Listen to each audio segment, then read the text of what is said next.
Hello and welcome. This is Lights Out, and away we go with the episode. We're the Formula 1 podcast for fans by fans. I'm Will, and as I look across the digital garage, as always, I'm joined by my co-host, or should I say my co-driver, Sam. Hello, Sam. How you doing? Hello, Will. Hello, listeners. I'm great, thanks. How are you? I'm all very good. How's your weekend been? It's been very nice. It's been very hot. So It's been very hot. Yeah, I spent a bit of time in the garden on Friday doing lots of stuff, and got quite sweaty in the end. So I'm doing my best to avoid getting super hot for the rest of the weekend. So I've been in the basement a lot of today, and I'm very glad that the podcast is done in the basement because it's lovely and cool down here. Very good. You picked the right studio. I'm sat in a room where we'd say we're recording this on a Sunday afternoon. Sadly, there's no Formula 1 race to talk about, and when I sit, the sun in the afternoon shines straight through. But I've got my blinds closed, so it looks a bit sinister that I'm sat inside in the dark. But yeah, I imagine as this episode gets on, it's going to get hotter and hotter in here. But yeah, you won't have to see me, listener, swaying out. But yeah, no podcast, no race to talk about this weekend. So we thought we'd return to our Lights Out, Light On series, where we look at key figures out Formula 1 history, sort of shine a light, if you pardon the pun, on their career. Not only sort of giving you a recap of their career, but also like exploring their legacy, what they achieved, and having a bit of a debate about how they're sort of remembered in Formula 1 and what they achieved. And so we did our first one on Lewis Hamilton, and for this one we decided to go to Sebastian Vettel. And Sebastian Vettel, as you'll come to learn, or as you may already know, was a big rival of Lewis Hamilton. And you could probably say in this sort of era of Formula 1, he's probably second behind Lewis in sort of achievements. You know, he's behind only Lewis on poles and wins and world championships, so among the other drivers that have sort of raced in this sort of era of Formula 1. So we thought we'd cover off Sebastian Vettel. And I think also Sebastian Vettel is a really interesting figure. And I think we both have quite different views on Sebastian Vettel throughout the different parts of his career. So what we're going to do in the first half, we'll give you sort of the history of Sebastian Vettel. So we'll cover from his early life right up until the point he leaves Formula 1. Spoiler alert, in case you didn't know. And then the second half, we'll discuss his social activism, which is quite a unique trait that he has as a Formula 1 driver, but also have a debate about his legacy.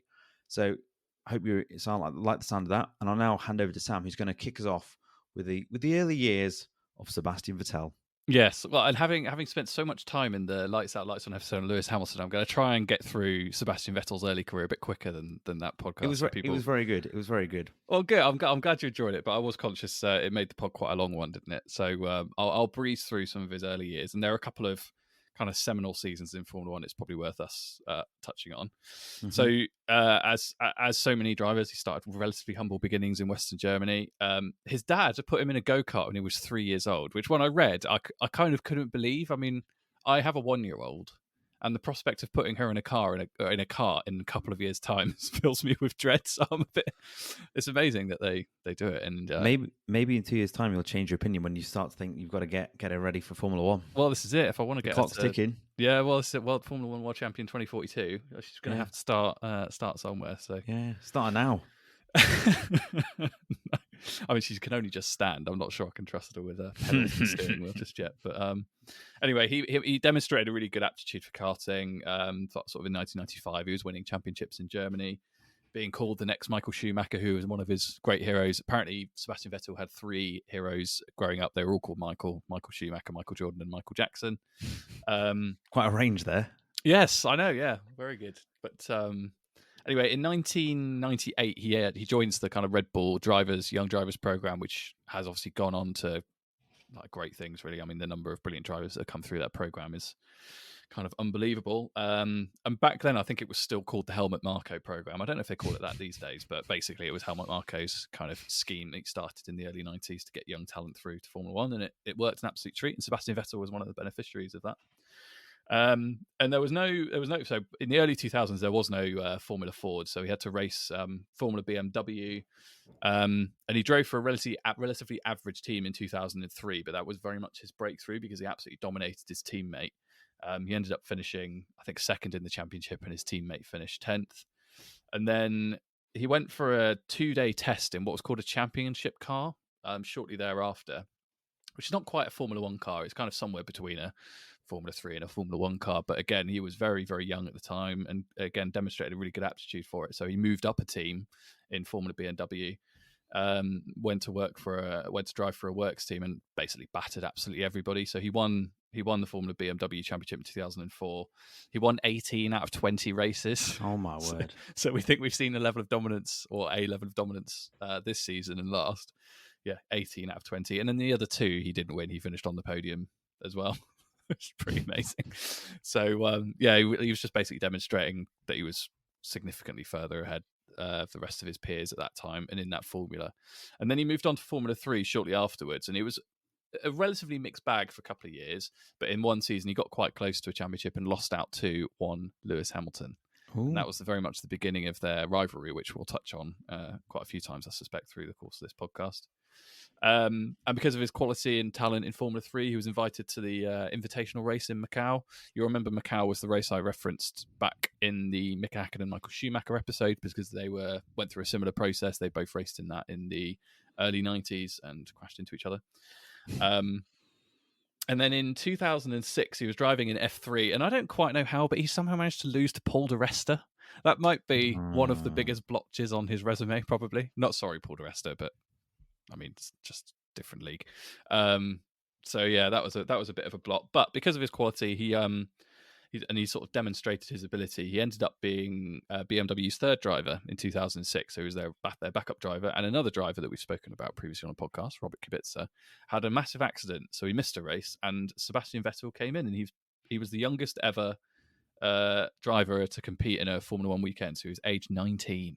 God, wow. Can you imagine 19 and charged with a pretty quick Formula One car as well. The BMW was good back then. Yeah, it was. And Kubica was sort of semi-challenging for a title, wasn't he? So and he a bit of a mixed bag for him in his first weekend. He performed pretty well, but within 9 seconds, he'd been given a penalty for speeding in the pit lane. It's his Formula One debut. Fair play. If you're going to break a rule, do it quickly. Yeah, absolutely. But yeah, no, he did quite a good job. I think he qualified 7th and ended up finishing 8th, so he finished in the points in his first ever race. And again, youngest ever driver to earn points during an F1 weekend as well, obviously. So yeah, pretty good debut as it goes. And then, so in 2007, so that was 2006, he was sort of BMW's backup driver, drove one race, did pretty well. He signed for Toro Rosso, which were they were previously Minardi. So if anybody remembers Formula One back in the early 2000s, Minardi were a truly terrible team at the back every single week. And they were bought out by Red Bull, rebranded Toro Rosso. And they've become they became the kind of feeder team for Red Bull, really. So it was where Red Bull would blood their kind of young drivers. Obviously, back then, this was sort of the first iteration of Toro Rosso. So it was all quite new. I remember it feeling very weird that there were two teams basically with the same livery on the grid. Yeah. In 2007, but he had a really kind of interesting first season. So he finished 3rd in Japan. He finished 4th in China. He put in some really good performances. Bear in mind the car wasn't amazing; like it was relatively average. It wasn't quite as bad as sort of the Minardi was previously, but still not a particularly quick car. But there was one flashpoint in 2007 I thought was worth referencing, and that was he had a crash and he drove. Unfortunately for him, I don't blame Vettel for this at all because the weather was so terrible, but absolutely heaving down with rain. And he unfortunately drove into the back of Mark Webber, who was driving the Works Red Bull at the time, and sort of semi-competing for a championship. I mean, not really. I mean, the Red Bull was relatively fast then, but not really top tier. But he was still in the mix at that time, I think. And Vettel, obviously in the other team, as it were, run by Red Bull, drove into the back of him, took him out of the race, and then but Webber was quite rude about him on the radio. Basically said that they shouldn't let kids drive cars. Do you reckon that's the start of their feud then? I think so. I think so. I don't know to what extent like that factored into Sebastian Vettel's decision making later on in his career, and we'll talk about some of those decisions, I'm sure. But yeah, I don't think you forget comments like that, actually, particularly if you end up as a teammate of that person too. So it's quite insulting. That is quite insulting considering he's been in the sport and he done well so far in the sport up to that point. Yeah, definitely. So we move on to 2008, and I think 2008 is probably one of the most important seasons for him. So he didn't win he didn't win the championship or anything like it, but it was quite an important season. So he crashed, unfortunately, or he was crashed into in 3 of the first 4 races, and he was genuinely punted as well, like in 2 of those cases. Like it wasn't even like he was being overly aggressive. I mean, we've seen some other younger drivers sort of drive a bit like that. He wasn't really like that. He just got punted off a couple of times, and had a DNF in the other one. So his first 4 races were a bit of a disaster, and there was lots of chat down the grid that he might lose his seat. But he pulled it together. He ended up finishing 5th in Monaco, and he started in the back of the grid as well. Bear in mind, in Monaco, like, it's impossible to overtake. He was put on relatively good strategy and drove really well. And pulled the car up into the points. And then in Valencia, he qualified in P6 as well in a Toro Rosso. Pretty good effort. And then comes his first victory in Formula One. So this was in 2008 at the Italian Grand Prix. It heaved it down with rain, as all great first wins should. I feel like anyone who ever wins a race in a really slow car for the first time in Formula One, there's always something that helps, and the rain definitely helps in this case. It's either freak weather or freak like racing incident, like something, some weird rule things happened. Like I'm thinking of Pierre Gasly winning, or Daniel Ricciardo winning at Monza as well. They both won under sort of strange circumstances. So I think you're right there. Definitely, and he stuck it on pole as well. It's not like he just like slalomed his way through in the race. He stuck it on pole. Drove a really good race. Yeah, and won. Youngest ever winner in Formula One. I think he still holds that record, doesn't he? So no, I think Max beat him. Did he? Did Max take it? Oh, that's a shame. Well, is it a shame? Yeah, it is a shame.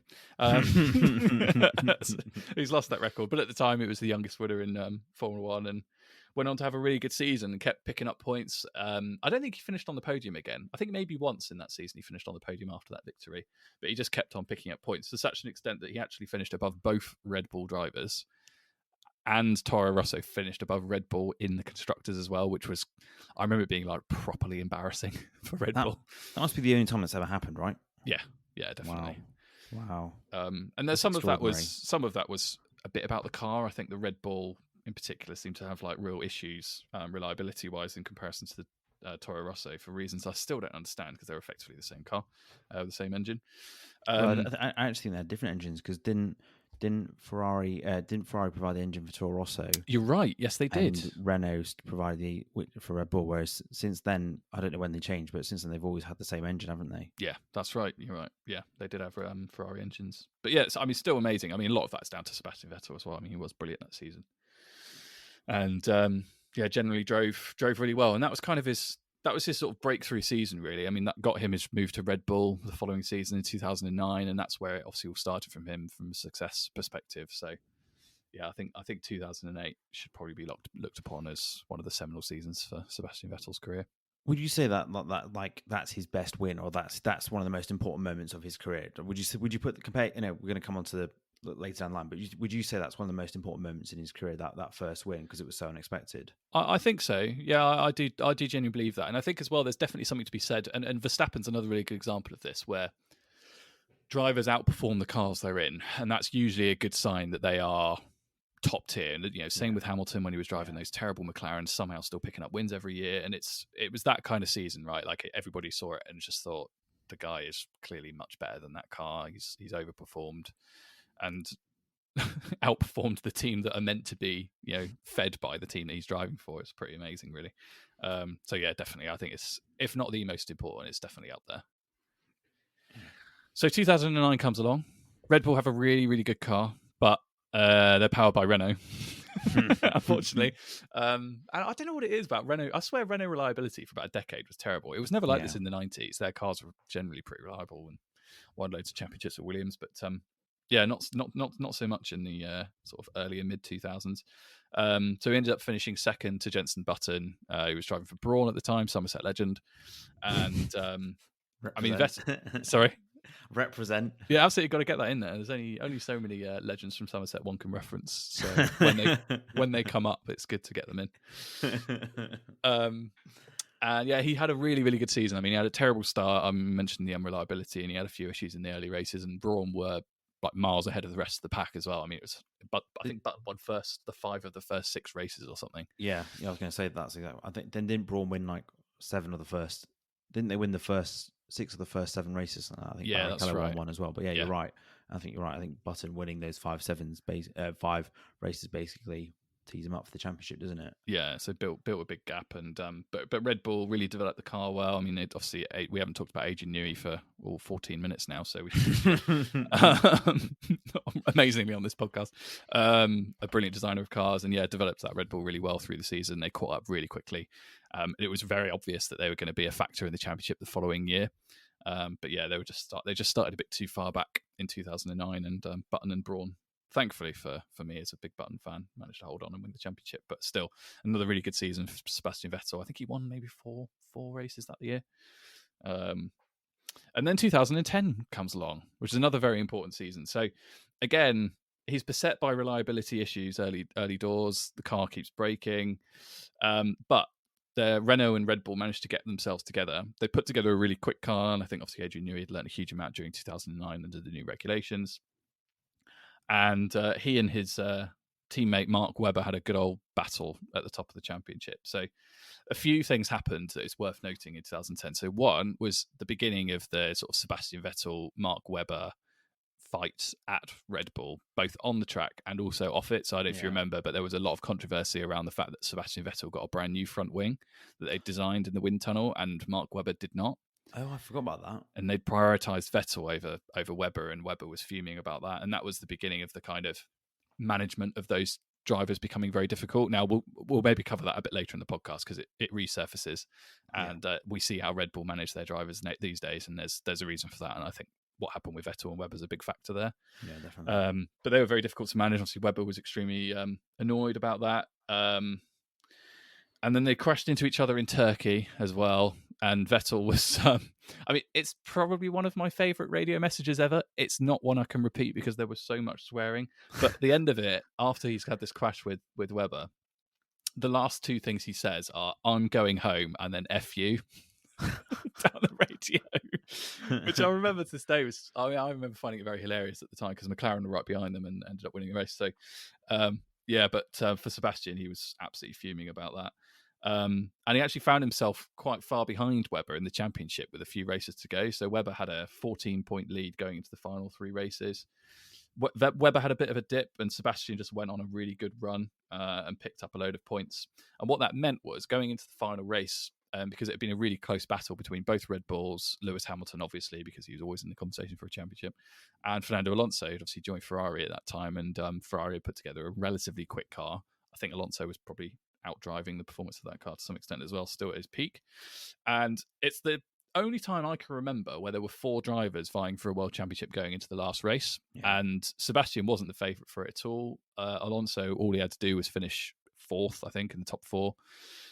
And even Webber was a slight favourite over Vettel, but Vettel had a really good weekend, won the race. Alonso finished in seventh, got stuck behind. Do you remember Vitaly Petrov? Yes, yeah, the Russian driver in the Renault. Yeah, he got stuck behind him for almost the whole race. I think it was like 30 laps or something stupid. He got stuck behind him and ended up finishing seventh. So, and that was Sebastian Vettel picking up his very first world championship. And there's that great radio of Christian Horner going, "Sebastian Vettel, you are a world champion." Yeah. Was that the one where he gets out the car and he bows down to it? Or was that later? That was later. So, spoiler, he wins 4 in a row, and at the end of the fourth one, he gets out and bows in front of the car. Yeah. But yeah, I suppose you're right. Like, we've not seen, usually when a championship is going into the final race of the season, usually the favourite, the one that's got the point advantage, wins. Yeah.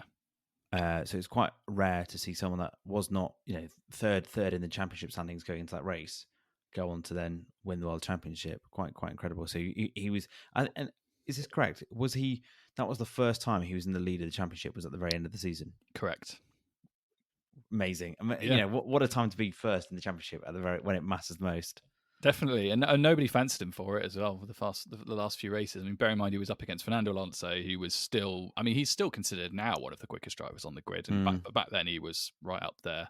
He and Hamilton were the two, and to beat the both of them, pretty good effort, really. And Webber as well. Webber was going into that race in that position as well. Yeah, Webber was definitely in a good position, but I personally never saw enough. Like, the whole kind of, we'll come on to the battle between those two in the following seasons, but I can understand why Red Bull prioritised Vettel. I never personally saw much from Mark Webber that made me think he was going to outperform Sebastian Vettel over a season.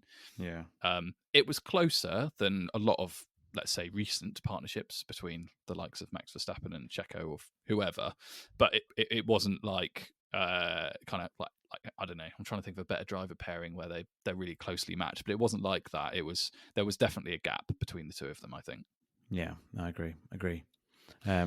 So shall I pick up the story? Yes, yeah, you pick up 2011. You've done a very good job there of breaking down many years of Formula One history into very concisely and very engaging as well. So yeah, it's 2011 season after he's become the world champion for the first time, and throughout that season, the FIA makes several different rule changes to try and thwart the development of the Red Bull and the performance of the Red Bull. So I think there was one change they introduced with the double diffuser at the back of the car, where basically Red Bull calculated it was going to cost them half a second a lap, which was way more than anyone else. And if you know nothing about Formula One, half a second a lap is huge in Formula One time. So they were trying to restrict them, but it didn't seem to work. After the first 9 races, Vettel had either finished first or second, and it's only the second time that's ever happened in Formula One where someone's had been so dominant in 9 races to be either first or second, and he won 6 of those first 9 races. And yeah, he wins the world title with 4 races to go. Pretty easy sewn up. He got 15 poles in that season, breaking the record for the most poles in a season. 11 victories, 17 podiums from 19 races. So extraordinary. 2 weeks, only 2 weekends he wasn't on the podium. Quite extraordinary. And he did the Grand Prix weekend Grand Slam as well at the Indian Grand Prix for the first time. So it's when you've led every lap of the race, you're qualified first in every qualifying session, you've won the race, and you got fastest lap. So it's a real, it's an amazing achievement to achieve that over a weekend, and he does it for the first time that season. So 2011 is quite a straightforward, easy win for him, really. I don't think Webber puts up much for a battle. I think Fernando Alonso sort of fades away, and when someone's winning, 11 out of the 19 races, you're going to be very hard to beat. 2012 comes around, and that title battle goes right to the very wire. Similar to 2010, Alonso is leading the World Championship going into that final race of the season, and is leading the World Championship throughout most of the season, actually. And this is in 2012. Abu Dhabi was not the last race of the season. It was the penultimate race. And I think there was a fuel issue in qualifying, which meant that Vettel had to start the race last. And so he basically needed to get into the points so that he could, make sure the battle wasn't over then, and he could take it to the final race in Brazil. So he fights all the way through the field to pull off an amazing 3rd place finish, which really keep his World Championship hopes alive. And I think Kimi Raikkonen actually finishes first, so that sort of dents the amount of points that Alonso can win as well, because he's not winning the race. So Brazil Grand Prix, which is a brilliant circuit at the end of the season, always produces brilliant races. And we're going into it, and the qualifying, Alonso is, I think, 7th or 8th, and Vettel is on the second row. I think he's 4th, and they're going through the first couple of corners, and Vettel has a crash with Bruno Senna, and he does a complete 180, and he's sort of, I saw this earlier. You saw the onboard. His car is facing like up the hill, rolling backwards as all these cars are coming like towards him, and it's amazing. Everyone managed to avoid it, but that must be quite scary. Where you're sort of just rolling down a hill with all these, rapid cars coming at you. Yep. So yeah, he's at the back of the grid. He has to come in, pit, and it's a really wet race. Very challenging conditions. I think quite a few crashes. His side pod was damaged, so it affected the performance of his car. And he's sort of working his way from the back of the field through, and he needs to get to 6th, I think, to win the World Championship. And as he gets close to Michael Schumacher, his countryman, and there is a theme with Michael Schumacher in this, which we'll come on to. Michael Schumacher moves out the way to let him pass, to let him win the World Championship, which is quite rare because you don't really see people give up positions for wins or for World Championships. But also someone with Michael Schumacher, of his sort of reputation, quite an odd move to see him be such a ruthless winner. But he probably wanted someone he liked and his countrymen to win. And so I think Alonso finished 3rd, and that wasn't enough to win the World Championship. So Vettel wins the World Championship with 3 points. And so he's the youngest ever triple world champion, and he's the 3rd driver to win 3 consecutive world championships, is after Michael Schumacher and Fangio. So yeah, quite an amazing season that 2012 one. It was a good season. Yeah, I remember that. I remember the Michael Schumacher incident. He sort of had double motivation there, I think, letting his countrymen and kind of boyhood idol sort of thing, who idolised him through, and screwing over Alonso was probably a little bonus for Michael Schumacher. I know they weren't particularly big fans of each other. So yeah, no, that was an amazing season. It's quite rare, isn't it, that you get a really close season followed by a season totally dominated by one team, and then you get it really close again the following year. Yeah, there's definitely a Fernando Alonso kind of factor in there. Yeah, for sure. But yeah, quite unusual to get that. But yeah, it was an amazing season 2012. It was kind of sort of peak for that generation of cars, I think. It was really close. Lots of teams, like I think lots of different teams won as well. I mean, McLaren picked up a few wins as well as Ferrari and Red Bull. So yeah, to have like three teams competing at the top for wins semi-regularly was really good. But yeah, hopefully we can have that back at some point soon. But yeah, brilliant season. And maybe next season. Maybe next season that'll be all. Yeah, let's hope so. They'll all have the Red Bull floor. But anyway, back to Sebastian Vettel. So in 2013, he another big season. And at Malaysia, which I think was the second or third in the calendar. We don't have it on the calendar anymore, so which is a bit of a shame, really, because it was always a good race. I'm Bring you're it shaking back. your head because I know you like it, don't you? Yeah, I love that race. I was gutted when they cut it. Because we've had some quite. Was that where the duel in the desert was between Rosberg and Hamilton? No, I think that was that Bahrain? I think that was Bahrain. But no, Malaysia's always good value because basically it heats it down with rain in Sepang semi-regularly, so you always get quite eventful. Well, it felt like there were always eventful races there, but they really struggled to draw an audience. That's the main problem, I think, like money. Yeah. As always with Formula One and FIA, money rules. So yeah, they cut it for other things. But yeah, brilliant circuit. It's just a shame because yeah, I think Formula One misses Malaysia. Yeah, I always used to start driving it on the F1 game. But anyway, but this is quite a controversial race. There's Mark Webber is leading the race, and there are team orders to Vettel to not pass Webber because they thought Webber had the best chance for the win and he would deserve the win. But Vettel controversially ignores this and passes him for the lead. And again, Webber was absolutely furious. And he said, well, it's all well and good me being angry about this, but we all know that Vettel is protected by the team. And Christian Horner, from reading the comments of it, seemed to sort of say, well, there's been opportunities before where Webber's not followed team orders, so he's sort of pot calling the kettle black, but still not great when one of your drivers is pretty unhappy, but also complaining that the team's got a bit of conspiracy against sort of protecting one driver over the other. And Vettel was pretty punchy after the race. He said, he didn't feel Webber deserved to win the race, and he would do it again. So very ruthless. Yeah, I remember at the time, because Vettel wasn't the most popular then. Again, this is something we'll probably talk about. He wasn't particularly popular at the time anyway, because he'd been dominating Formula One, and he could be quite prickly sometimes. But in that particular instant, I don't think he was wrong, actually. Like, I don't personally believe in team orders unless like the championship is completely out of the window for one of the drivers. I don't think teams should be able to introduce team orders and stuff. I just think it totally ruins the purpose of a Grand Prix. Like, if you accept that the premise is for the fastest driver in the fastest car to win the race, Vettel's getting past Webber 100%. Like, there's just no way. He's not going to sit. Why should he have to sit behind his teammate, driving more slowly than he can and taking second place in a motor race where both are competing for a world championship? Like, in that situation, I kind of sympathise, really. And also, I'd do the same. Yeah, fair. And also, like, Malaysia is, like you say, very near the start of the calendar year, so it's not like the championship is decided. Christian Horner, I really hope you're listening, because that's for some praise from Sam there, agreeing with your assessment of it. Yeah, no, I mean, he shouldn't have introduced the team orders in the first place, but I agree with his defense of Vettel afterwards. I think he yeah, there's not you can't. I just don't think it's right in any situation where the championship's alive. You can't ask another driver to sit behind another one. It's just unreasonable.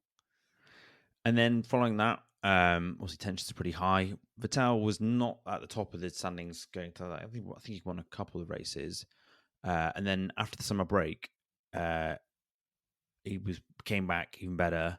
And the last 9 races, he won all 9 races consecutively, which is incredible. Like, I think that is the record, or matched the record for the most consecutive wins in a season. Yep. Extraordinary. And, if you're on that level of form, you're winning the world championship. And he did win the world championship. And he also, I didn't know this, he got booed quite a lot towards the end of the season. I think became quite unpopular. I think partly because of the wider sort of narrative of being world champion for a fourth time consecutively, kind of ruining the spectacle of the sport and being the only winner.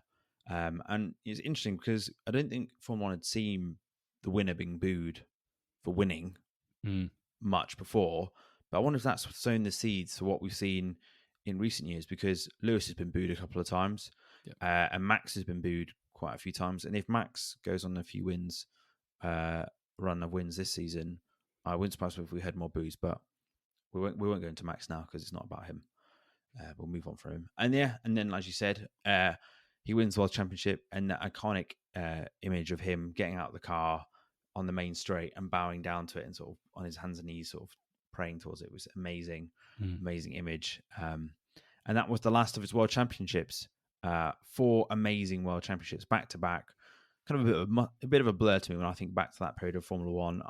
If I'm honest, I did kind of lose interest in Formula One in that period, really, when the same person kept winning. But maybe I wasn't just paying enough attention as a teenager, because actually, if you're looking back from what we discussed, it wasn't close. It was close. There were some really tight World Championships. The first one could have gone one of 4 ways, well, maybe 3, and even the other 2, they could have. The third one, that could have gone to Alonso's way. So he could very easily have just been a 2-time world champion. But yeah, he was. I was thinking about this. I think the reason why he's sort of considered a great is his style of driving was perfect for the car that Adrian Newey designed, and that car was the quickest for 4 years, and he maximized that and was, Webber didn't come away with any world championships, and that shows you, like you said, like you going back to the start, like that shows you how good of a talent he is. The fact that he came away with that car and won all the world championships, and yeah, it just worked very, very well in that period.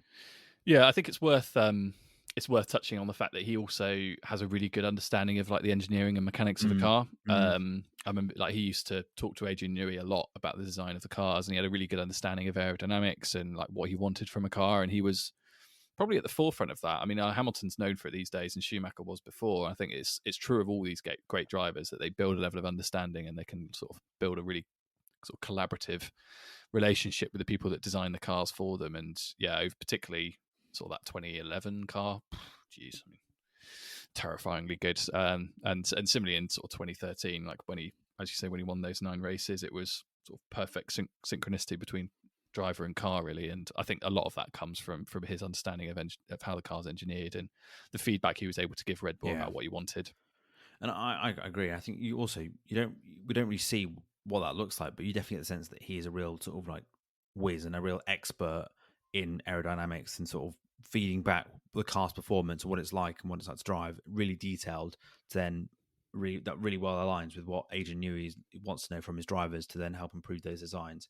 And that 2011 car, that's in the sort of Formula One Hall of Fame, I think, cars for dominance and sort of one of the greatest cars ever. It's an amazing car. And when the Formula One game, when they had the historic cars, that was always the car that from that period that was always in the game because it was such an iconic and legendary car.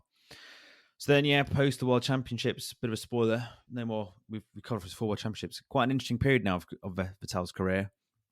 2014, the regulations change, so we start to see the emergence of Mercedes, and he really struggles in the new car with the new regulations.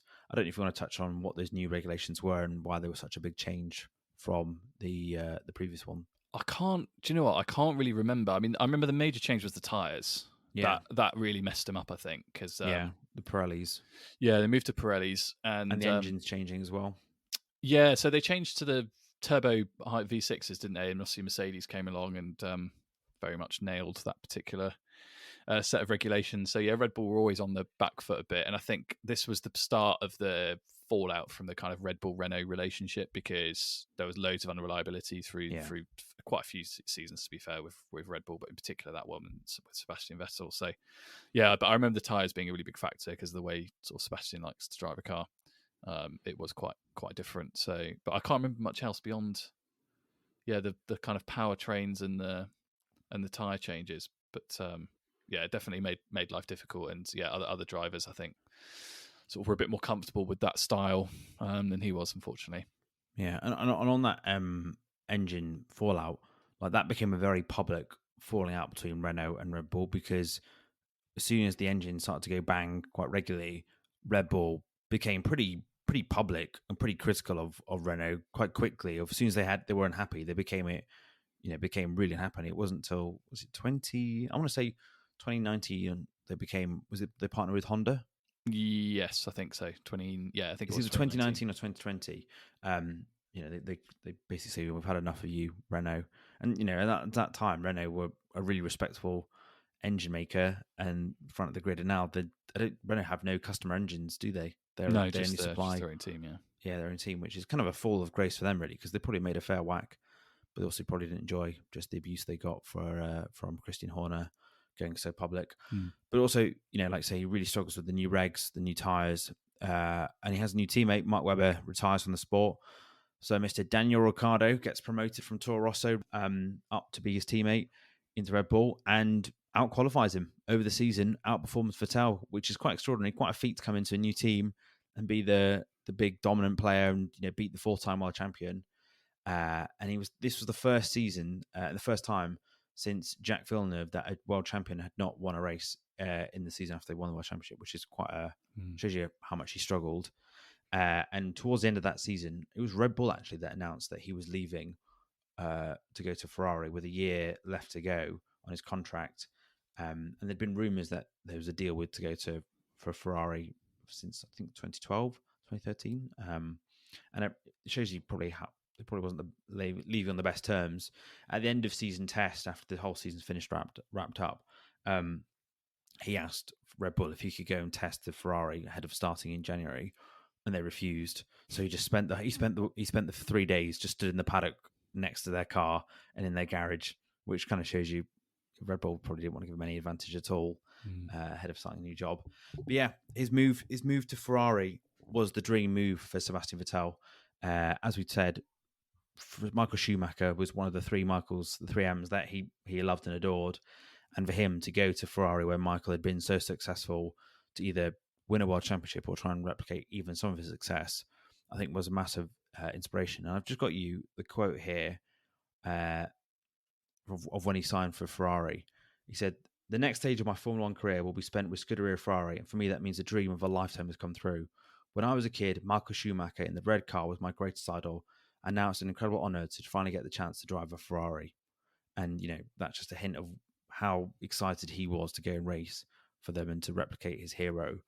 And he replaced Fernando Alonso and was joined as a teammate by his good friend, the Iceman, Kimi Räikkönen, who was a very chilled out, no nonsense, very easy probably teammate to have. So he's probably very comfortable there. And within 3 races, he won the Malaysian Grand Prix, which was Ferrari's first win in 2 years. And again, he's a very talented bloke, Vettel, but he spoke fluent Italian as he's sort of screaming down the microphone saying, Forza Ragazzi, this, Forza Ferrari, this is I'm paraphrasing here, but like, this is the greatest moment of my life. I'm so happy. And I think he was quite overcome with emotion to be able to sort of match and achieve something that, even just to win in a Ferrari, I think was a massive thing for him. So, yeah. And it was a good first season in Ferrari for him. Was never close to winning the title, but he won 3 races and had 13 podiums. So, yeah, can't complain. 2016, we're not going to cover that much detail because much didn't seem to happen. Didn't win any races, although got 7 podiums. Because Mercedes. Yeah, because of Mercedes, exactly. Yeah, they dominated that season. That was the Hamilton-Rosberg year, where one or t'other won every race, basically. Yeah, exactly. 2017, he started the season with a victory. It was his first in 18 months, and he had a lead of 25 points in the World Championship after Monaco. And that was the first time Ferrari had won at Monaco since 2001 with Michael Schumacher. So that must have been an amazing achievement for him. And, I think at that point in the season, going into those first few races, the European segment of the calendar, it felt like he was on course to win the World Championship. He was back to his best. He'd got the car in a good place. But then Baku was at the moment, I think, it changed. We've talked about this in the Lewis Hamilton Lights Out On special, but we'll cover it from Vettel's one. So they're under safety car conditions in the street circuit of Baku in Azerbaijan. And he thought Lewis brake tested him, so he just sort of unexpectedly stood on the brakes just to sort of catch Vettel out when he hadn't. And so Vettel is furious about this, drives alongside Lewis and hits him in his car, and he gets a penalty. And fair play to him. At the end of the race, gets out the car, reviews the footage, speaks to his team, and formally apologises publicly to Lewis and Mercedes for that, and said he got it completely wrong. So yeah, fair play. He spotted that mistake, but definitely a sign of the pressure getting to him. And then he loses the leader championship at the Italian Grand Prix, of all the places to lose the world championship, at your team's home race. And this was the first time in his career that he failed to win the world championship despite leading at some point. So I think this is probably the beginning of the end of the decline. Would you say? I don't know if it's the. I don't know if it's the. Is that too harsh? That's a bit harsh, I think, because we'll come on to 18 and 19. I don't think this is necessarily the beginning of the decline. I just think he got. Ferrari got outdeveloped by Mercedes for sure. Ferrari had the quickest car at the start of the year, and by the middle of the year, they definitely did not. And Hamilton at that time was relentless, and yeah, I think unfortunately for Sebastian, I don't know if Lewis got under his skin a bit, but there was definitely some mind games going on. And I think that Azerbaijan incident was the point at which Mercedes and Hamilton probably knew they had Ferrari and Sebastian's number. And then from the rest of the year, for the rest of that season, it was sort of written really who Lewis is going to go on and win it. But I don't think he necessarily declined. I think it's just a case that he found himself playing catch up. And playing catch up to Lewis Hamilton and the Mercedes is really difficult. Maybe it's fine. Maybe not start the decline. Maybe it's the start of a pattern of mistakes, that he self-inflicted mistakes. That's fair. As we'll come on to other seasons, you'll see they start to increase, and then there is a pattern. So yeah, I'll take that. I feel like we found a good compromise there. And then 2018, this was dubbed by the media and by Sky Sports. I remember this as the fight for five, because him and Lewis were both on 4 world championships. So it's like, who was going to win the 5th first? And Ferrari started the season very strongly. Vettel was winning races. He had 3 consecutive pole positions. And then I will never forget this German Grand Prix. He was leading his home race, and it felt like he was just going to, it was tied up and done. I remember listening to this, and I was in a car listening to this, and I thought, the World Championship is going to Vettel here.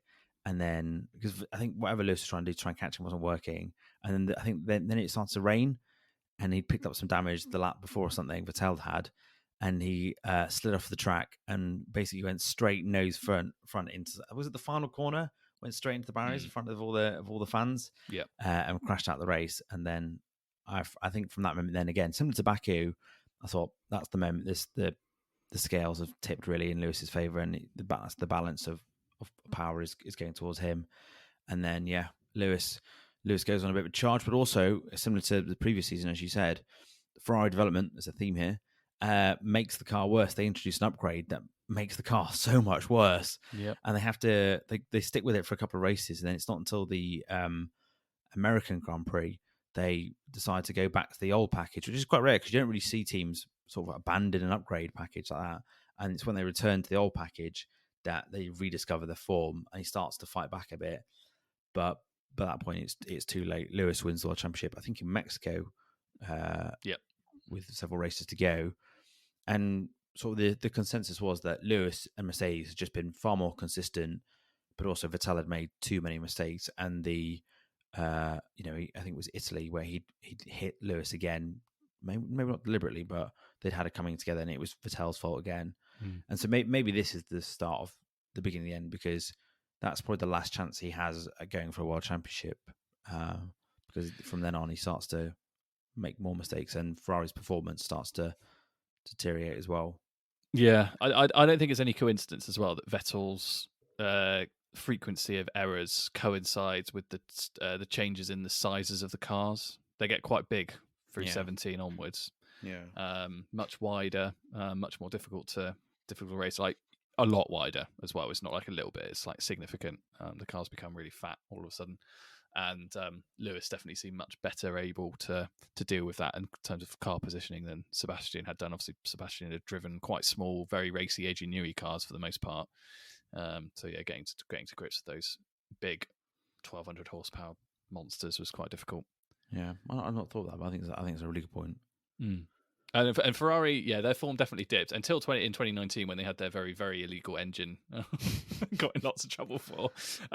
Yeah, their form definitely dropped off quite a bit. Yeah, Yeah, because 2019 was basically a more of a kind of Lewis Hamilton, Valtteri Bottas domination. battle, wasn't it? Really, Yeah, well, than any of the teams. But not really. Valtteri Bottas battle in quotation marks, as if you put a much of a battle up at all. But yeah, Yeah. but 2019 is also the year when Leclerc joins him as his teammate, who's come from Sauber, Alfa Romeo, which is kind of viewed as a bit like the Ferrari sort of feeder team, with Leclerc being on the young driver Ferrari program. And everyone going into, like you say, with that engine going into after preseason testing, everyone thought Ferrari were going to walk that season. The car in preseason testing just looked unbeatable. And then the first race, they finished fourth, which is, nothing like Ferrari to let you down. Didn't take pole until Canada, and then this is another sort of funny, iconic moment of Sebastian Vettel's sort of career history. He's leading the race, and he oversteers, and so he sort of comes off the track, and Lewis is not far behind him, and he comes back onto the track like quite dangerously, cuts the bit of the corner, comes on at quite some speed to try and avoid Lewis taking the lead, which then forces Lewis to take like avertive action, which then takes Lewis off the track as well. And then the stewards give him a 5-second penalty to be applied after the race. So Vettel crosses the line first, with Lewis just behind him, but because of the penalty, Vettel finishes second. Vettel gets out the car, gets the number 1 sign where the winner's car is meant to be parked, and throws that in front of his car, and then moves the number 2 one in front of Lewis, and has a real sort of like strop about it. But it was all for nothing really, because he still got second place. But it was quite a funny moment, that one. That was made him quite popular, I think. And yeah, the more mistakes as well came off the track. Another one where he came off the track, hit Stroll when he was sort of rejoining. And then his last ever win was at Singapore, which is quite a nice one, because Singapore was always Vettel's strongest circuit, and he actually won it 5 times in total. And it was a bit unexpected, that win. And I think everyone felt like Leclerc was the better driver, but then he just seemed to pull it together that weekend, and he ends up winning it, which is quite nice, really, to end on, to get the final win at a circuit you've dominated it before. And then, yeah, made more mistakes at Brazil, finishes the World Championship in 5th overall. He was outscored by his teammate for the second time, which is also, again, a rookie being, well, not a rookie, but someone moving up to the Ferrari for the first time, being he was never good as well, and sort of showed the mark of the decline with the new teammate being better than him. And then 2020, I think it was before the season starts, so Ferrari got out very early, and also this is before it all changed because of COVID. But Ferrari announced, I think it was January, February sort of time, that Vettel is leaving. Yeah. And it wasn't because of poor form or anything. They just decided that was for the best at the end of that season. And yeah, obviously a weird season with COVID and the impact that had. But he had a shocking season. I remember he crashed with Charles in the second race in Austria, finished the season 13th overall. The car was just terrible. I think that was one of the worst Ferraris in recent years. His best result was a 3rd. Ferrari was 6th in the constructors, which shows you how bad that they were struggling as a team. And that was the lowest ever points haul in his career. It wasn't a good one. No, I actually think it's definitely his worst season in Formula 1. I actually think it's his worst, not necessarily because of the car, but there were times during that season I just felt like he didn't care anymore.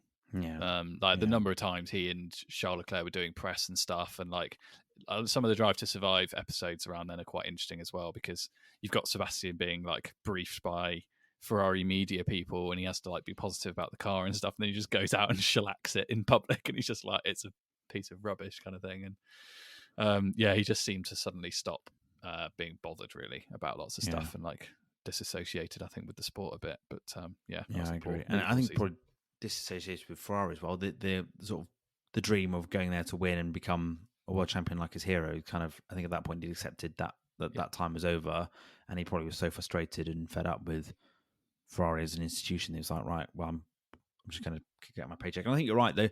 That Drive to Survive, Drive to Survive is not great for showing behind the scenes access, but I actually think that's one of the best behind the scene access we've ever seen. Is sort of seeing what Vettel was like behind the camera, so to speak, and away from the public. And like I say, he didn't seem very happy.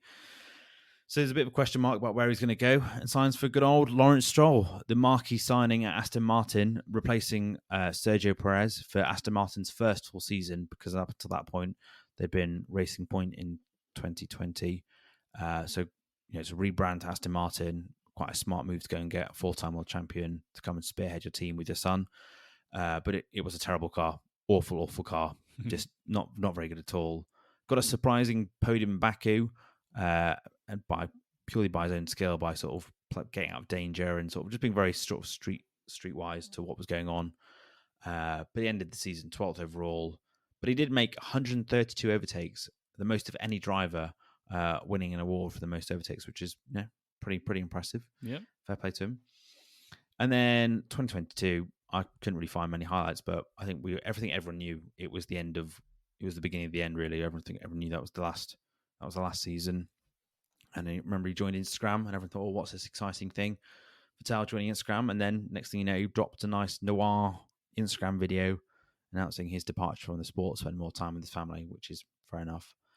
And I think if we look where Red Bull, not Red Bull, if we look where Aston Martin are now, I think in two ways he owes big credit for that. One, in the sense that, like, I think if they become a championship winning team or fighting for wins, he will have done a lot of the work to change them from that midfield team to sort of think like a championship winning team with the experience of both Red Bull and Ferrari, but also with the development of the car. And Mike Crack, the team principal, says that Vettel is partly responsible for the success of where they are now, which is fair, because like we said, he's a technical whiz, and that car is really good. So nice to see him get some credit for it. Kind of wish he was still in the sport now. I mean, I would take him and Alonso as teammates over him and Alonso and Stroll as teammates every day of the week.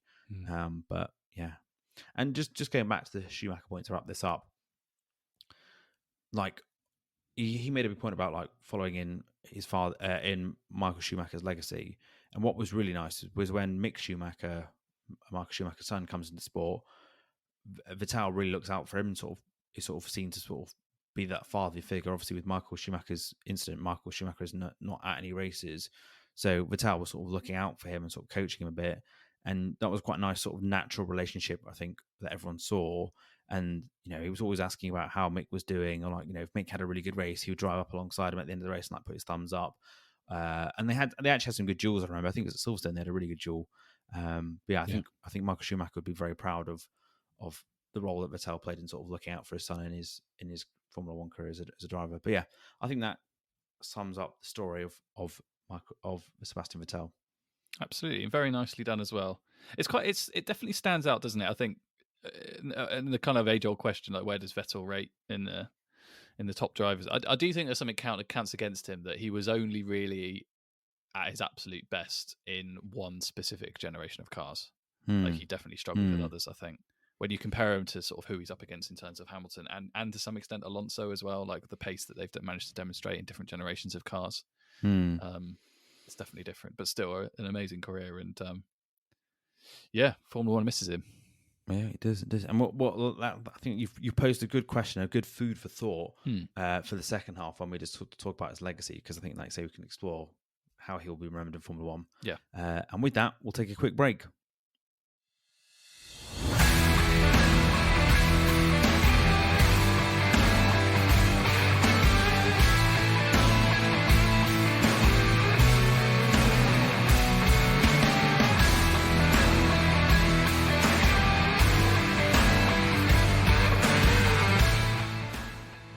Hello, welcome back from the break. Hope you had a jolly old time. We had a very jolly old time here. We're just sort of topping up in some water in this warm heat when we're recording on this Sunday afternoon. Although looking outside, it looks a bit overcast. I wonder if we're due to a thunderstorm. Anyway, back to Sebastian Vettel and his legacy. Where do you want to start on his legacy, Sam? Well, why don't we start with the non-racing stuff, shall we? Because I think that's almost what he's not what he's better known for, but I think that's what he's probably most known for, or has been most known for the last couple of years. So yeah, let's start with some of the activism stuff, shall we? Sure thing. I would say the Sebastian Vettel of Red Bull was not an activist at all, and didn't use his profile at all. But I definitely think as he sort of starts to lose interest in Ferrari and winning at Ferrari, he definitely becomes a very different sort of figure. Maybe also with the pandemic as well, he uses that an opportunity to just sort of assess who he is as well, because he comes back when the Formula One starts racing after the pandemic in quite a different sort of space, really, I think. And some of the stuff he does is I wouldn't, I think, have associated him doing before the pandemic. So, became a massive speaker out of global warming across the circuit. He would across the world. He would call it out in certain circuits. So I remember in Canada, he had a special helmet sort of criticizing the mining of the Alberta oil sands there, and he was actually criticised by the local leader there, who said he was a hypocrite, right, for firstly being a Formula One driver, but driving, wasting fuel and stuff and emitting like that, but also Aston Martin are sponsored by Saudi Amco, who are a massive oil company, and they're basically one of the worst climate emission records in the world. And so, faced with that criticism, Vettel was like, "Yeah, I agree, but you're kind of like the bigger picture is the planet's getting warmer." And I remember at the British Grand Prix, he was sort of picking up litter after the race, built a hotel for bees in Austria, and also he was quite public in calling out Formula One to reduce emissions as well. And when he was on BBC's Question Time in 2020, he was sort of speaking about climate change and energy and even Brexit, which is, you don't really see many Formula One drivers even going anywhere near that as well.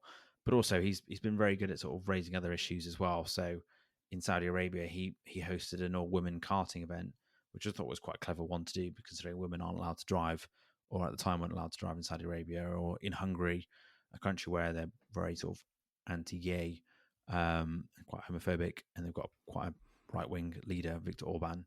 He stood on the grid against sort of the rules, wearing a pride flag T-shirt, and he was very public in supporting Lewis Hamilton's sort of call to support Black Lives Matter and racial equality as well. And even with the war in Ukraine, I think he was one of the first drivers to publicly come out and condemn the war in Ukraine and say he would boycott the Grand Prix before it eventually got cancelled. But yeah, I think he's from that brief summary, he's got involved in quite a lot, and he's really used his profile to promote, other causes and to sort of be a real activist. Yeah, definitely. I think there's something about there's a phenomenon, isn't there, where if you're so singularly focused on becoming the best or whatever, and in the case of Formula One drivers winning world championships, I do think drivers change after they win a couple, and he's in that category. I think he started. I don't know if he started noticing stuff more. I think particularly like the climate change stuff. Again, I don't think it's any coincidence the number of races that were affected by things that were definitely driven by climate change, and the number of places they went to that were affected quite badly by climate change. Sorry if you're listening to this podcast and you think climate change is a myth, you're listening to the wrong one, I'm afraid, because it isn't. But yeah, there's definitely something in that. And he started like using his platform, and I guess that kind of change in attitude where winning Formula One races wasn't the absolute be all and end all. He had the space in his mind to think about other things, and like be quite supportive of Lewis, as you say, which was really nice. I mean, there's something about they've got a really good relationship, and I think they've had a really good relationship since that Baku incident, funnily enough. And that was really nice. And it's just turned out to be a really nice, solid, liberal, climate conscious bloke, really, and found ways to get that message across in a sport that often doesn't really want to care about that kind of thing. So that's why he's, I think, one of the many reasons he's so badly missed, because he's definitely an outlier. In Formula One terms. I think as well, he's one of the few drivers that was willing to, rather than just speak, but do stuff about it as well. So like, wearing a pride coloured T-shirt in Hungary on the grid that takes balls, or holding an event in Saudi Arabia where it's all women karting. That again, that's not an easy thing to do, and that takes bravery to do that. And a lot of Formula One drivers sort of shy away from talking about it. I remember when the Black Lives Matter thing really kicked off, and just a lot of them really shut it down or didn't even entertain it at all. And some of them, were very quick to say, "Oh yeah, I'm not joining and kneeling." They obviously had their own reasons, but Lewis and Seb can be considered one of the few that are willing to use their profile to sort of really promote other issues and causes. Really, I wonder if that's going to be sort of something we'll see more in the future, because in the past, Formula One drivers haven't done that at all. I wonder if we'll see more Formula One drivers move in that sort of space. Wouldn't surprise me if George Russell moved into that sort of space at some point. Yeah, maybe. It's going to be really dependent on individuals, isn't it? I think Lewis and Sebastian they are both very unique individuals, and to some extent they got themselves to a point where they were pretty much bigger than the sport, and I think that allows them to sort of do the things and be a bit more I don't know. I guess be a bit more kind of outward facing with some of their views on things and be a bit more pragmatic Yeah. with how they demonstrate those things. And some of the other drivers, you think like they're spending their time worrying about keeping their seat, or a lot of them are thinking about teams that have sponsorship deals that need to be honoured and money needs to be raised, and you take away, remove all of that at the same time, you've also got lots of people that are basically just driving to try and win races and win world championships, and they see themselves just as drivers. And I said, Mm. and teams have more and more control over the message. I mean, we talked a bit about Sebastian Vettel in Ferrari and stuff in Drive to Survive, and he was doing things that they really didn't want him to do from a press perspective. I think, yeah, it's going to take some equally driven individuals, I think, to go against the grain and do things like that. I hope there are some. Maybe Russell turns out to be one of those as well. But yeah, I think there's a couple of factors at play. I think one is success, and the other one is age, I think, as well. I mean, Lewis and Sebastian were very much in the sort of twilights of their careers as they started doing a lot of this stuff. Well, Lewis probably started earlier for obvious reasons. But yeah, there's something there, isn't there? Hopefully we'll see others sort of pick up the mantle, but you don't want to compare drivers too much. But you look at others, kind of like, other senior drivers like sort of Alonso and Hulkenberg and Magnussen and people like that, and they're not really that interested in that kind of thing. They're just there to drive the cars as quickly as possible, and that's fine. But yeah, when you lose someone like Sebastian Vettel, and with the prospect of Lewis retiring at some point in the next few years, I think we're going to lose a lot of the interesting voices, let's say. Mm.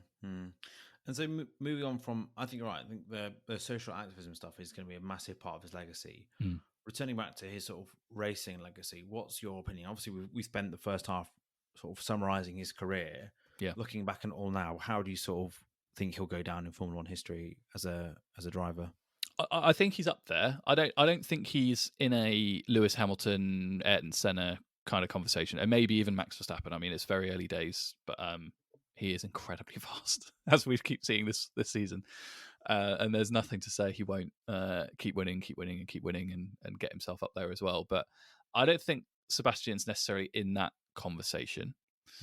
But he is a top tier driver for sure. And on his day, he was absolutely unbeatable, wasn't he? And he formed an amazing partnership, I think, with Adrian Newey and Red Bull, and maybe he's been the beneficiary of some of that kind of quality where others haven't. But I think the point I made in the first half about the sort of changes in regulations and the different generations of cars, I do think they've shown something about Sebastian Vettel, and maybe there's other factors there as well. I mean, he's obviously had a family and he's got other things to focus on in the later years of Formula One. I do think there's something about it's a pretty relentless existence being a Formula One driver with a family. Like, you're away an awful lot, you don't get to see a huge amount of your kids and stuff. I think those probably are factors that affect motivation for sure. But to my mind, there's a technical element to this for sure with the different generations of cars. And if you look at someone like Lewis, and as we say every time we ever talk about Lewis, it's really unfair to compare anyone to him because he is such a unique kind of one of the GOATs kind of driver. But if we are having that conversation, I think the fact that Lewis has demonstrated ability to win races and championships across multiple different generations of cars as the cars have changed drastically. And even now, I mean, the cars have changed yet again. And here we are having conversations every week about whether or not Mercedes are going to get their car together so that Lewis can challenge Max, because we know he's the only one who can. I don't think we'd have that conversation about Vettel personally. I don't think Vettel would be a match for Verstappen in equal machinery. That's the kind of place I'm at with regards to rating him. That doesn't mean he's not very good. He's obviously an amazing driver and had a brilliant career.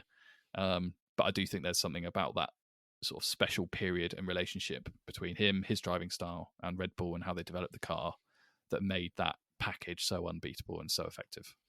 Yeah, I would agree with that. I think as well, in that, he really maximised that period of when that car was dominant, and he was sort of known as being at one with that car for 4 years. And if we just look at his stats, a lot of his wins come from that period. And you're right, he obviously had championship battles later on when he was at Ferrari, but most of those championship battles were over by the summer or by a couple of races later from the summer. He didn't take any of them as a Ferrari driver to the end. Yep. Which kind of shows you he's obviously not that level. But his stats, though, put him up at just below, probably just a level just below that sort of Schumacher, Senna, Hamilton sort of thing. He's won 53 races out of 299 races he's been in, 122 podiums, 57 pole positions, which is fourth on the all-time list, only 11 behind Michael Schumacher, who's in second. Of his 53 wins, 31 are from his pole. And in the Lights Out special on Lewis Hamilton, you made the point that Lewis had won a lot of races not from pole, whereas Vettel had won a lot of has won the majority from pole, which obviously shows the difference in driver as well. And of his 219 races, 219 of them he'd finished in the points, so quite impressive sort of success rate. But obviously being in the quickest car as well. For me, I'd sort of put his legacy in sort of down to two things. I think there's the Red Bull part, which kind of encapsulates his talent and his achievements really well. That's where most of those wins came from. To win 13, 15 races in a season is extraordinary. To go and win seven consecutive races? Nine consecutive 9, yeah. races. Yeah. To be the youngest world championship at that time when he first won, incredibly gifted. And like you said, he rose to the top, and that you can see why Red Bull prioritized him. I think the later part of his sort of career can be encapsulated by his sort of change of personality. He didn't seem as ruthless as he did when he was sort of ignoring team orders.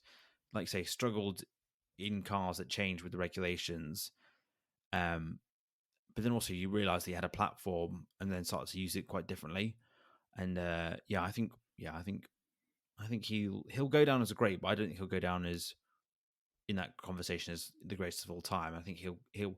There was a period I think where he could have, if he'd won the fifth world championship before Lewis, and Lewis hadn't won as many as he'd had, they go down as equal greats. Whereas I think Lewis is now pulled ahead of him in his sort of career and in his sort of his achievements, and he'll always be remembered as in that top bracket. Whereas I think Vettel will just be in that bucket below. How important do you think that Hockenheim mess up is in this conversation? Because I do genuinely believe that if he wins that race, picks up those 25 points, he may go on to win that championship and beat Lewis Hamilton, which he wouldn't have. I do wonder if that moment. But it's interesting because there's several moments. When you said that, I then thought of Baku. When if he just holds his nerve and doesn't just calms his temper and doesn't pull alongside it, and if he doesn't get that penalty, what's to say him to then go on and sort of take Lewis later in the race, or to that. I think he sort of seemed to sort of self-combust at key moments. Maybe the pressure really got to him. And I've been intrigued to know what support he had around him. Did he have like a psychologist that worked with him? Because the thing with Lewis is he seems so mentally resilient, and that nothing can knock Lewis off his perch. Lewis seems very sort of in the zone, very focused on stuff. And when you see Lewis when he's in those seasons, when he's coming back from the summer break, he just seems so sort of chilled out and very, very driven. Whereas I wonder if Vettel maybe wasn't as sort of mentally strong and resilient as Lewis was, and so struggled with the pressure. And I wonder if that could be the difference of him being a 7-time world champion or a 6-time world champion to just being a 4. But still, to have 4 world championships is an amazing achievement. And I think Verstappen will be wanting to at least match that, just so he can be the most successful Red Bull driver. Yeah, I'm sure. Yeah, I'm sure he absolutely will as well. I do you know what? I'll say this about Sebastian Vettel. I think the fact that he's a more kind of emotional person than Lewis Hamilton, maybe he wouldn't, but maybe he's not considered as kind of successful as Lewis. But I do think he'll go down as one of the most likable Formula One world champions ever, because the number of times he's come out to bat for other drivers and just generally been really nice on the grid. Like I remember a few times, like in press conferences and stuff, like he's got a really wicked sense of humor as well. Sebastian Vettel is really underrated. He used to love, like when he was young, he used to love watching like Fawlty Towers and like British comedies and things, and that definitely shows in some of his humor and stuff as well. And like, one press conference comes to mind where Lewis was getting a really hard time from the press about saying something. He got a bit angry behind the wheel or something and said something over the radio and was getting a bit of grief about it. And a question was directed at him, and Sebastian just butted in and said, "I'll answer that one." And basically told the journalist to do one, and that like they're driving under pressure in races. They're going to say things on the radio that sometimes aren't very nice, and perhaps he should get up and give the journalist a slap and see what he says, because I bet it wouldn't be very nice. It's basically the effect of what he said. So yeah, like he's just he's a really kind of enjoyable character, I think, that we really miss having around the paddock, because he had something in that respect.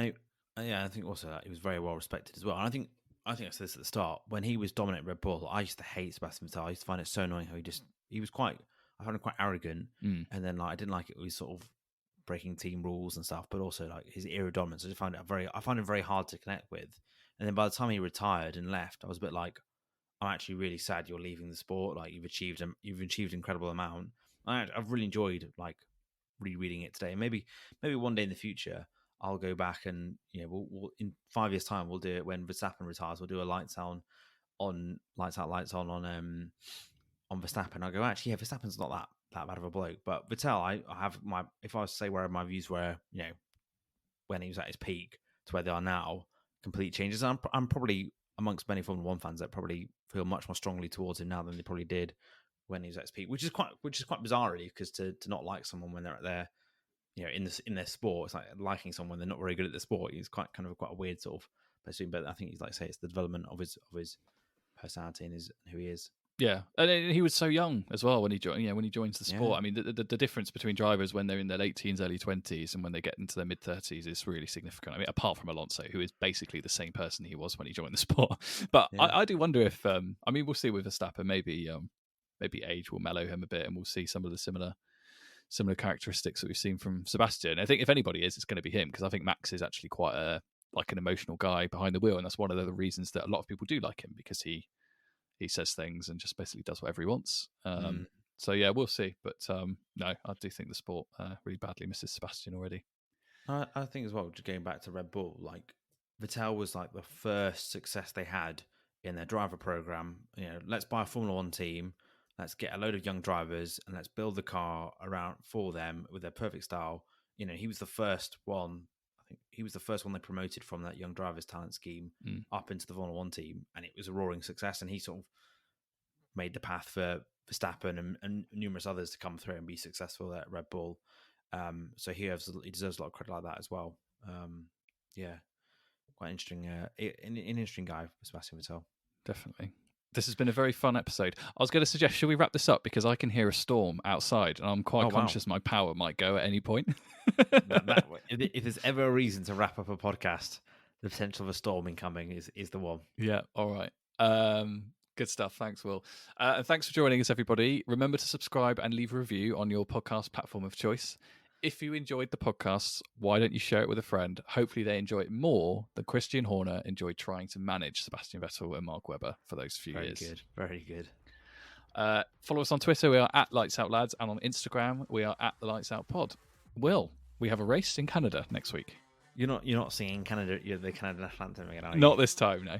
No. Well, if you want to hear that, you have to go back to the end of the last episode. But yeah, we're off to Canada next weekend. Always a good race. We've got the Wall of Champions, which has put many people in it in the past. Hopefully, there was some rumours that it was going to get cancelled because of the storms and the fires in Canada, but it sounds like Montreal is all fine and all good, so that's good to hear. So we should be racing next weekend. Please, Formula One gods, please give us something that's not Max Verstappen or Sergio Perez winning the race. Just we will take anyone now. We are what's this race number 7, 8? I think. Is it 7? 7 or 8. But this is part of our mad dash, isn't it? We go to Canada for one race and then we come back to Europe, don't we? Mm-hmm. So yeah, very odd. Yeah, should be. I always love Canada. It's always a great circuit and it's always a good race. So fingers crossed we have them. Although I may have just jinxed it. Yeah. You have to listen to us next week to hear our post-race discussion on all things Canada. That's all from us. All the best and goodbye. Bye-bye.